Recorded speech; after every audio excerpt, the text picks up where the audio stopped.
What's going on, everyone? This is Noah from Spanky the Sparky. Today we are here with a special guest, Mr. Phil Darin.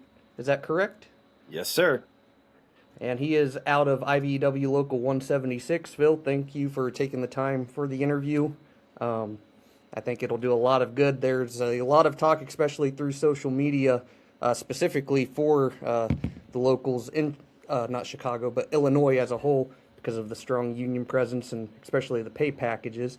But you have a little bit of a unique background.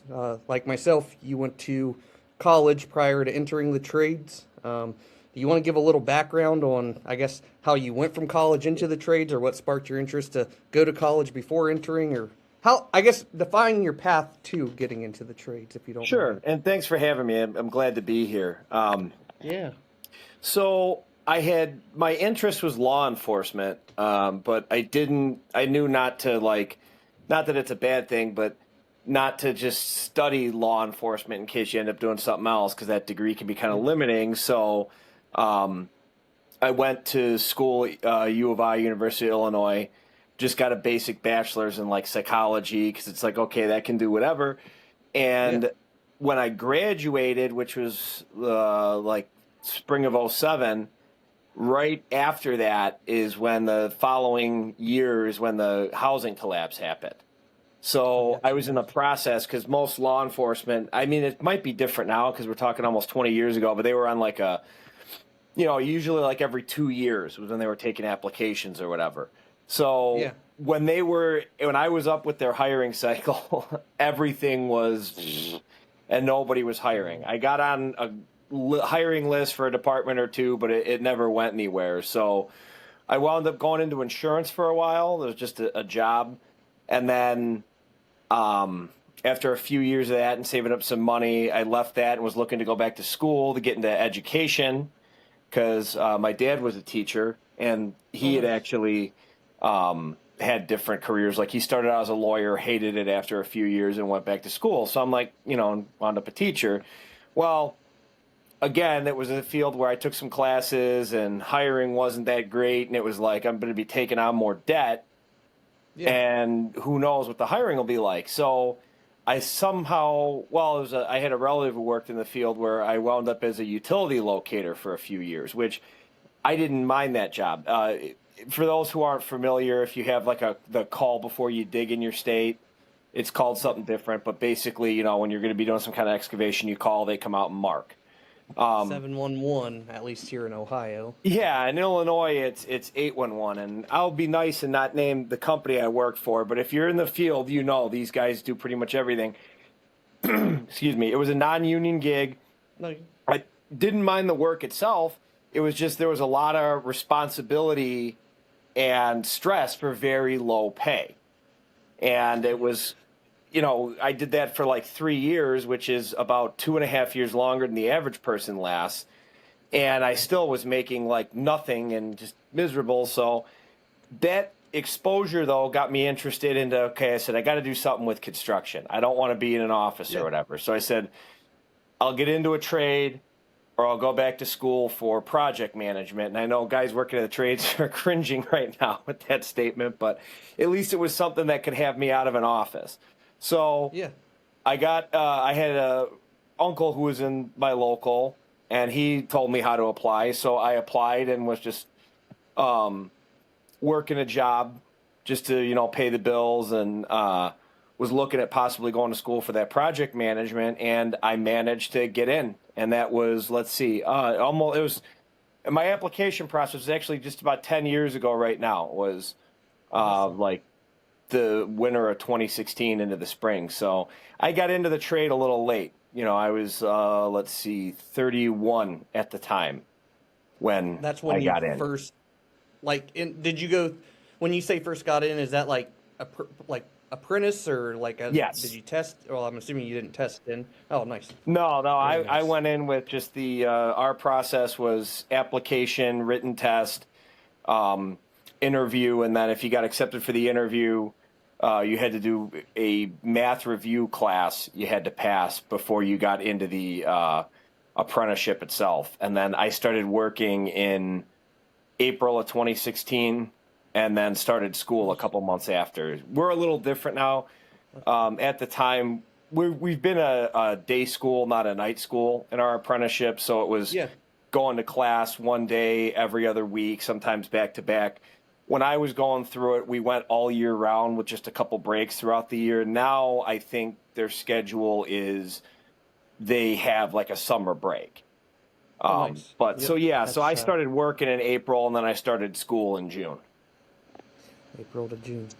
That's awesome. Your backstory is actually very similar to mine. I went to Ohio University. I got a degree in sociology, criminology with a minor in psychology, and my end goal was to actually go into law enforcement. Oh, no kidding. Simply because, yep, both my best friends from high school both went through like community colleges, went into law enforcement. And I started out actually as a nursing major and realized that wasn't for me real fast, and that's how I ended up in that field. I was trying to follow my friends, but obviously that did not go through, and here we are today. That's pretty cool. Building off of that, it sounds like you a lot of people that are trying to enter at least the union trades, they usually, or I hear a lot like, oh, you have to know someone, you have to have a family member, a friend that can pull strings to get you in. That's not always the case, but in your opinion, did that semi help at all for you gaining entry into the apprenticeship? You know, I'm not honestly sure. I mean, it didn't hurt, but I'm Yeah. pretty sure I got in on my merits. I know that with our apprenticeship, we're one of the ones where you actually get a associate's degree. We're partnered with a community college, and we take some college courses while going through the apprenticeship. And so I know that that's one of the things when they've been taking applicants in recent years that they've been really pushing for and and I say recent, I mean, I was 10 years ago, but still, Yeah.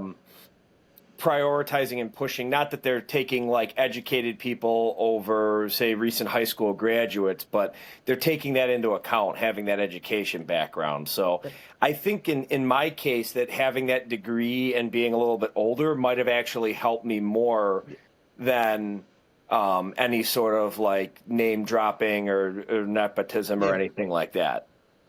That's awesome. And that's actually, in my opinion, a big, maybe not a misconception, but something that's kind of not known is a lot of the apprenticeship programs have a relationship with whether it's a local, like 4 year school, community college, whatever the case may be, and they do have those programs in place so you can get your associate's degree, which I think is, and at least for me, it was at no cost. Oh yeah, I did have rollover credits from previous college experience, but same even if here. I had to pay, it would have been very minimal, which is an awesome added bonus. Yeah, exactly. And that's not to say that I'm, in our case, like usually the way it works out is when someone asks me about getting in, like to my local, I tell them that you know, I wouldn't advocate like taking on the debt and going all the way through school, but I do tell them, like I said, what you should do is go talk to the apprenticeship and ask them what classes should I be taking. We have junior colleges nearby. We have one right here in Joliet, and we have some others where a lot of pretty much anywhere you live, there's a junior college within a half hour. That's very You true. could be, and I tell them, talk to the apprenticeship, ask them what classes you should be taking, not only to help you get into the apprenticeship, but that will also help while you're in the apprenticeship with the academic portion. Because, like I said, I Yeah. think that's and I know that's something that they've told applicants before. Is they're like, hey, you should be taking these classes. So that's the part of it when I say they prioritize education, is they want to make sure that you're going to be well-rounded and also able to, because they've made the apprenticeship pretty academically challenging. It's not impossible, but it wasn't. I was shocked coming from like a bachelor's degree at a Big Ten university at Yeah. how academically challenging it was, for sure. Well, and I think, and this isn't a knock at non-union. I started out in the non-union sector, but I think that's one of the biggest differences from union to non-union is the emphasis on not just being a installer or an electrician, but the educational process to get to where we are. Obviously, Absolutely. anyone, not anyone, but a lot of people can learn the electrical trade, but would you rather have a semi-qualified person doing the work, or would you rather have a highly educated, fully qualified individual doing the work? And I think that shows a lot of the time, not only through the work, but also the like pay we receive for our services. Absolutely. But at least for me, into the next question, when I left college, I did have a lot of misconceptions and kind of stereotypes of construction as a whole. When you decided to take the leap into the construction industry, did you have any fears or anything like that you were kind of worried about?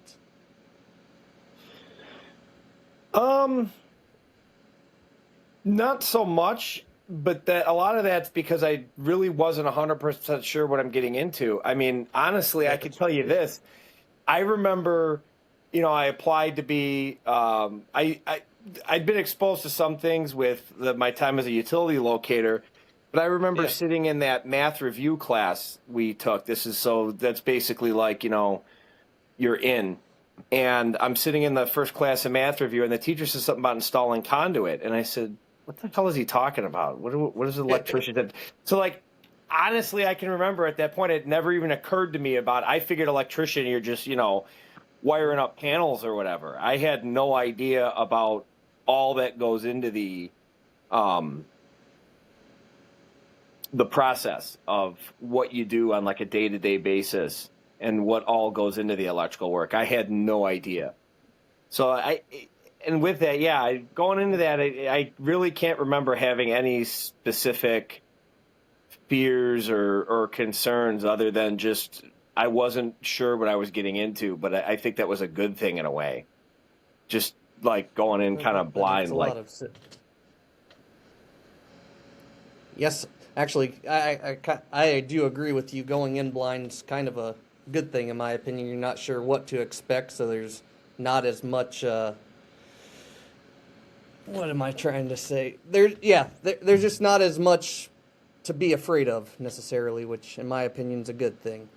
yeah, I mean, obviously, you want to know what you're getting into in terms of what's expected of you, like work ethic and punctuality and just being reliable. I mean, hell, I tell my apprentices all the time. I say, it might not seem like it now, but 90% of being successful if not more, of being successful in this trade or any trade is just being reliable, showing up on time, and giving your 8 for 8 or whatever. And that will carry you more than, some guy who's a wizard but calls off every other week or, no calls, no shows or whatever. It's just So that. you would say, oh, I'm sorry. Oh, no, go ahead. Yeah. I was just going to say, so you believe, like many others, that it's more important to be reliable than a master of the craft. Because you can be a master, but if you're not showing up, I mean, it does really no good. But you can take someone that might not know everything now, but as long as they're dependable, reliable, showing up every day, you can always teach them to become the master. Oh, absolutely. And that, I came in with, I mean, I had a little bit of mechanical ability and aptitude, but it took a couple years in the apprenticeship before things really clicked for me, where I look back now and I feel like I was almost behind on certain things. And with that, I tell my apprentices all the time when I work with them, excuse me, that as a journeyman, you don't know everything and you're not expected to know everything. And you need to be teachable and trainable and always be ready to learn stuff. I mean, you might be doing one thing one day and something else the next day. So, yeah, I would say absolutely that what matters is, I mean, there's baseline stuff that everyone should be able to do to some degree, but I think, yeah, what matters more is that work ethic, that reliability, and that teachability and trainability, and, being able and willing to listen and learn something new. That'll carry you more than having like a particular mastery. The mastery will come with that. But even then, you can get rusty. I mean, I've been doing more industrial than commercial for a few years, so I'm sure if I went back in a warehouse and started running thin wall, it'd take me a while to catch up. And when Yeah. I got back into industrial, doing the rigid, it took me a minute to get back into it. It had been years since I'd smelled cutting oil. Yeah. And I believe that's why we have 2 ears and 2 eyes to observe and one mouth to hopefully regurgitate everything you heard from the four other senses you have. Mm-hmm. Um, do you think, because not everyone goes the college route into the trade, some people go directly from high school through like a trade school into the trade, but do you think there were any skill sets or lessons you learned while in college that um, helped your transition into the trades? It it definitely helped with the academic side of things. Just it wasn't as much of a shock. Excuse me, which I know some of my classmates in the apprenticeship, because it definitely is, college style academics. Yeah, And I know if you're following I think they changed the name now, but in my time it was the NJATC curriculum. We all yeah. were on the same thing. So, and it was very, very college oriented. So that definitely helped with that part of it. In terms of anything else, to be honest, no, there really wasn't anything from my background in school that helped in any particular way. At least nothing I recognized.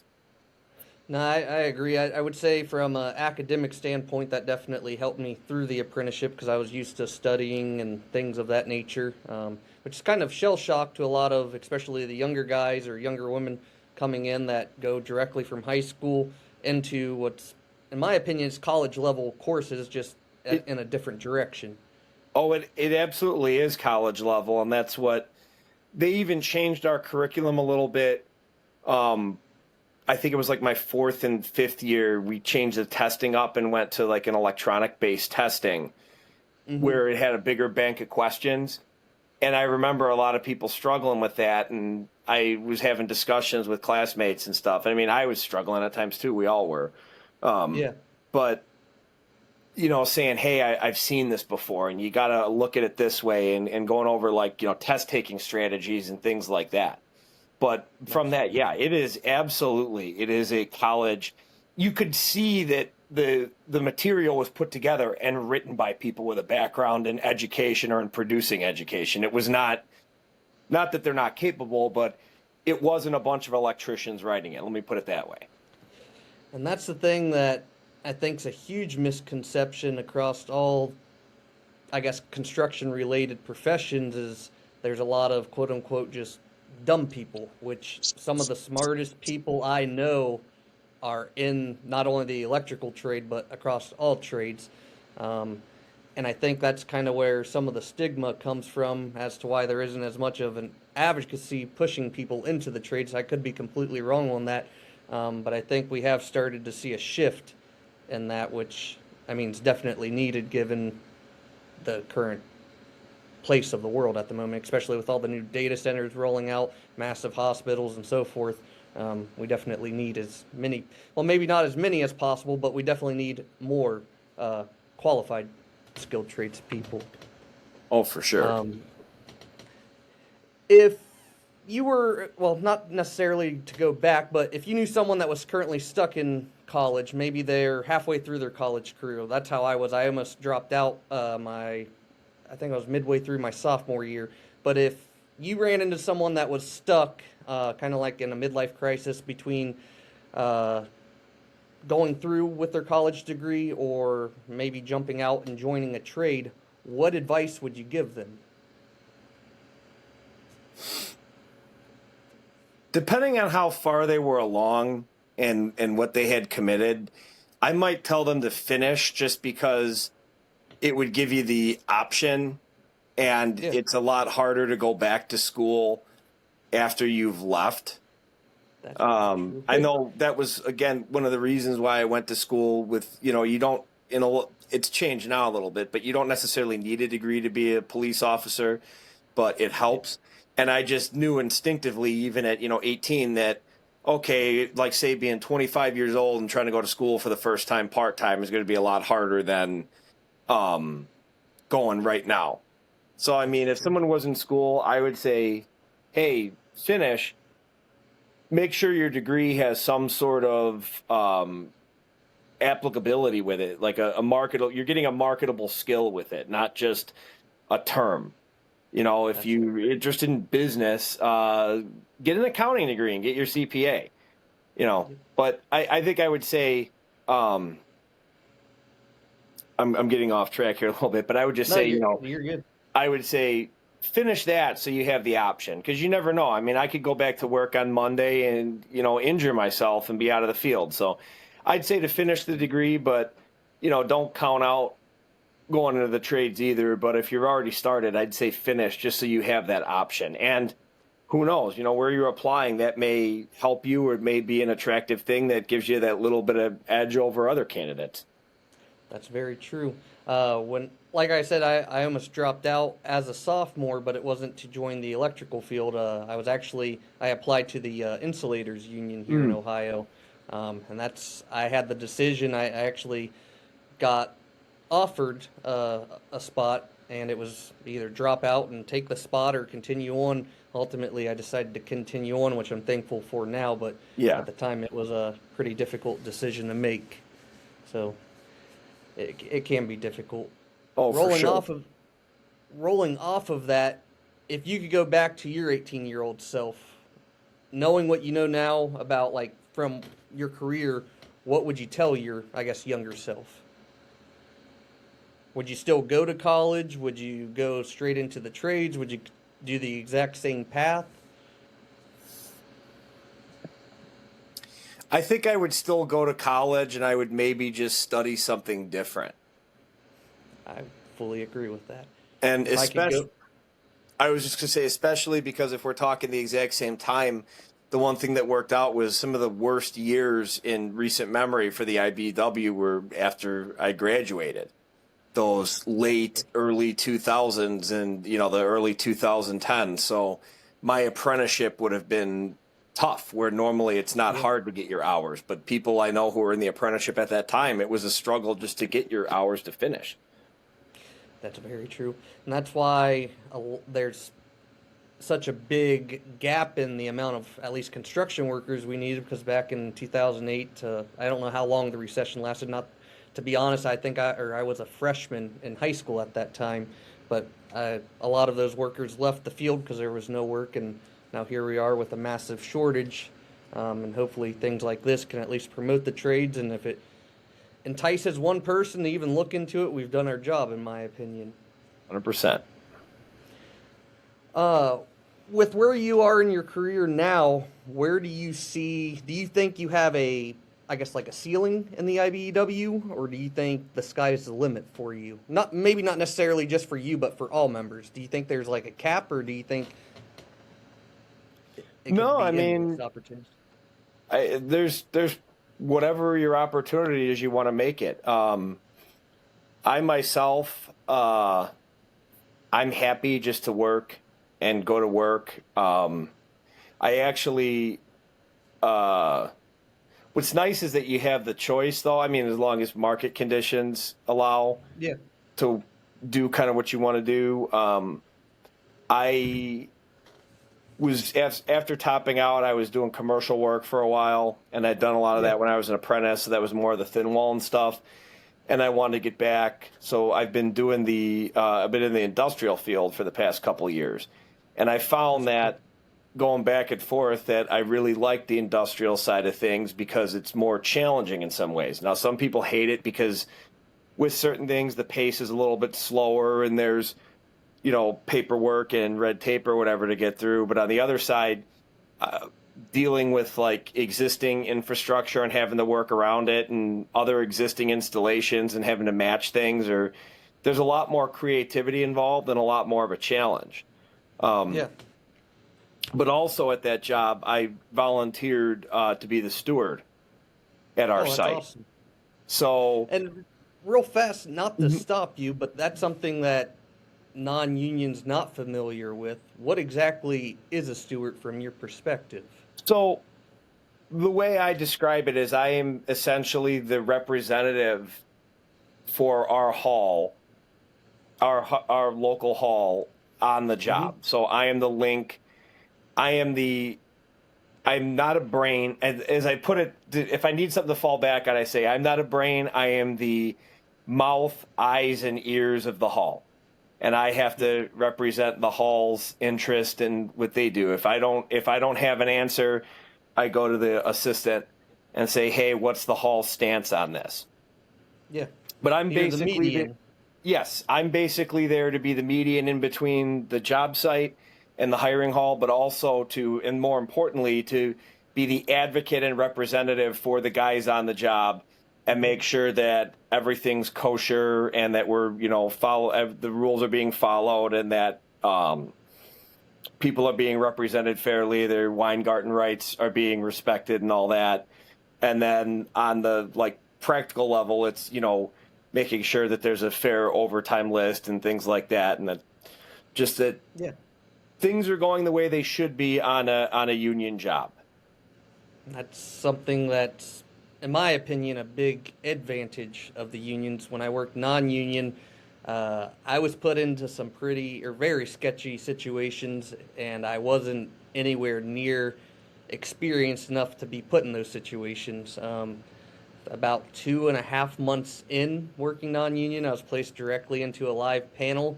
Basically said, "Have at it." And that's I did a lot of interesting things. I went as far as they didn't provide a tool list, so I had no idea what tools I should have. I was just kind of picking up as I went along.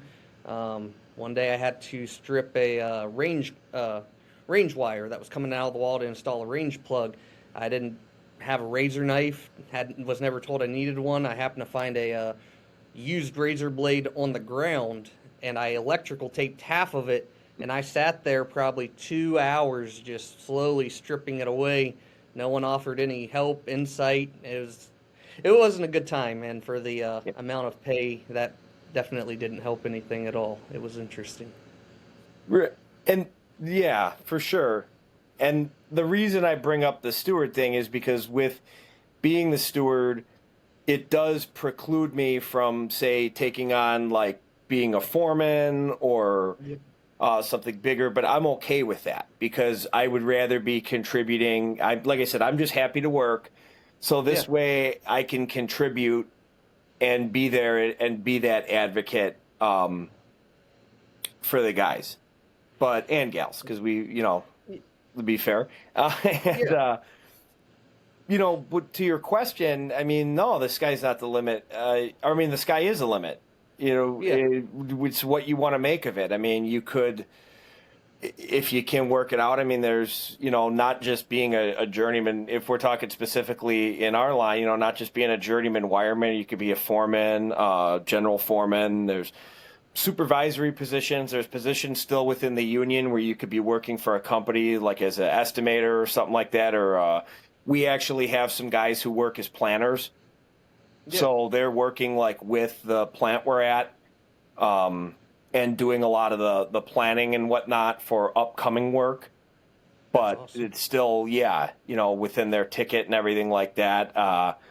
If people are familiar with the nuclear plants, that's their whole own thing, and there's supervisory and stuff. So, I mean, no, there's definitely, and then I forget too, of course, you could be an owner. Yep, that's a signatory contractor. That's the thing too, is you could be a signatory contractor.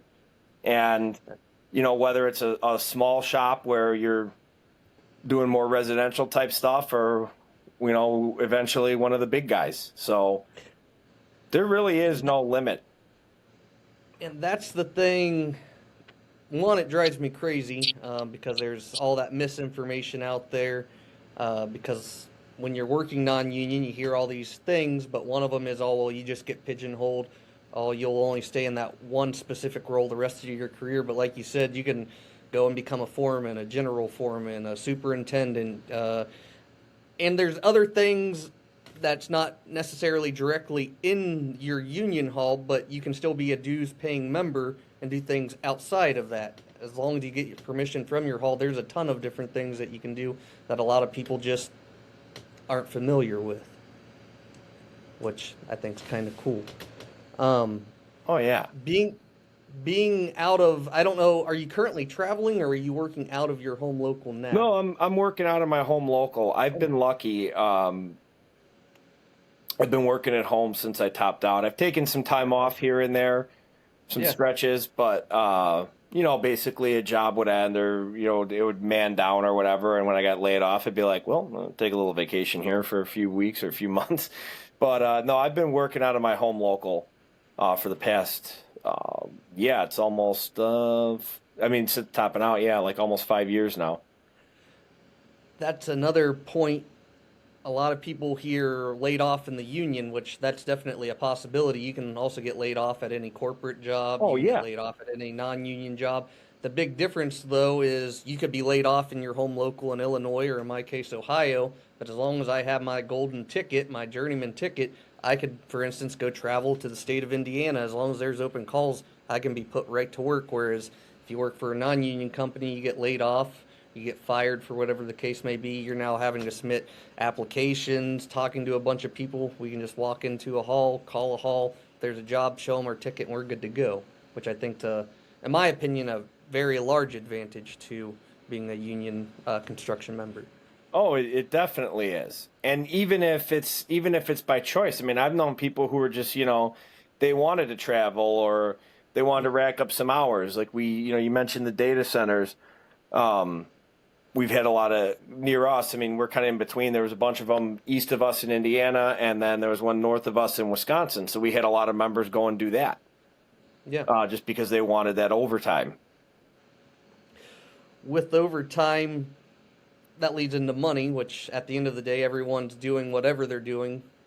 More than likely for money. I'm sure there's other things involved, but a lot of it's for money. And obviously it varies state to state, local to local, but being out of your home local, between not only your base, like hourly pay, in addition to all your benefits, do you feel like your local is rightfully compensating everyone in the local? Oh, yeah. That's, I know your guys' pay scale, it's out there, but Illinois, from what I've discovered, has not only very high hourly wages, but all their benefits, which in my opinion is more important, at least for me it's more important than the hourly wage.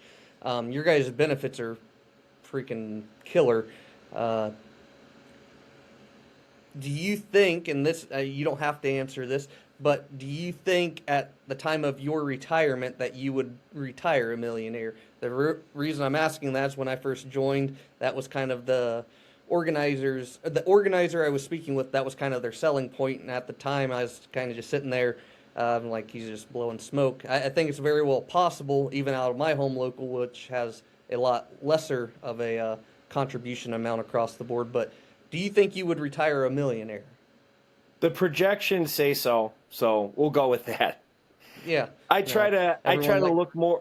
I agree. The retirement and all those benefits are very important, but I kind of take the middle ground on it. And I know some guys who they're looking at their accounts every week and stuff like that. And I'm more like, kind of like, maybe once a year I look into it and I'm like, all right, everything's good. We'll cross that bridge when we get to it. Cause I don't, not that I'm a superstitious person, but I'll just say, I don't want to jinx things and say, oh yeah, everything's great. Cause who knows what could happen. But as of right now, yeah, I mean, if things keep on trucking, I'll be very well set for retirement.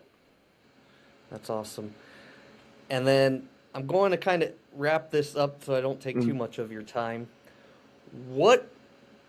There's two questions. One is, what do you think is the largest misconception of the union trades from an outsider's perspective? The largest misconception by far is the work ethic. The whole, union guys are lazy, with not getting work done, getting paid for breaks and things like that.